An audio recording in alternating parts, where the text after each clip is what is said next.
اعوذ باللہ من الشیطان الرجیم، بسم اللہ الرحمن الرحیم۔ 7 نسلیں مالا مال، چھوٹا سا وظیفہ اور اثرات 17 دنوں میں آپ کے سامنے۔ السلام علیکم میرے پیارے بھائیوں اور بہنوں، امید کرتا ہوں کہ آپ سب خیریت سے ہوں گے۔ اللہ آپ سب پر کروڑوں رحمتیں اور برکتیں نازل کرے۔ اللہ آپ سب کو ہمیشہ خوش و شاداب رکھے، آمین۔ امید ہے کہ ہمارے وظائف سے آپ سب کو بہت فائدہ پہنچتا ہوگا۔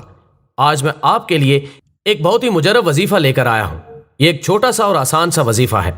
دوستو، میری آپ سب سے ایک درخواست ہے کہ آپ کوئی بھی وظیفہ کر رہے ہوں اس سے پہلے درود پاک ضرور پڑھ لیا کریں۔ درود پاک کی بہت ساری فضیلتیں ہیں۔ درود پاک کے بارے میں اللہ پاک نے قرآن پاک میں ارشاد فرمایا کہ بے شک اللہ اور اس کے فرشتے حضرت محمد صلی اللہ علیہ وآلہ وسلم کی ذات اقدس پر درود و سلام پڑھتے ہیں۔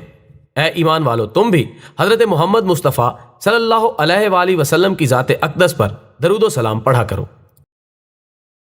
اللہم صلی علی محمد وعلی آل محمد کما صلیت علی ابراہیم وعلی آل ابراہیم انک حمید مجید۔ اللہم بارک علی محمد وعلی آل محمد کما بارکت علی ابراہیم وعلی آل ابراہیم انک حمید مجید۔ ہر وظیفے کے لیے نماز کی پابندی لازمی ہوتی ہے۔ اگر آپ 5 وقت کی نماز ادا نہیں کریں گے تو وظیفہ کرنے کا کوئی اثر نہیں ہوگا۔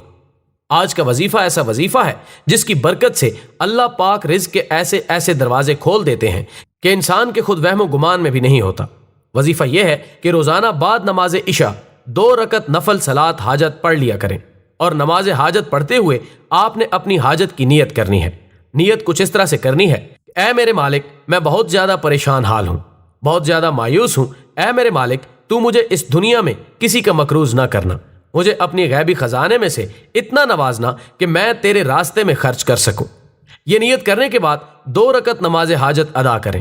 نماز مکمل کرنے کے بعد 100 مرتبہ یہ اسم پڑھ لیں: یا مالک الملک ذوالجلال والاکرام، اور پھر آخر میں درود شریف پڑھ لیں۔ اس عمل کو آپ نے تب تک جاری رکھنا ہے جب تک مطلوبہ رزلٹ نہ مل جائے۔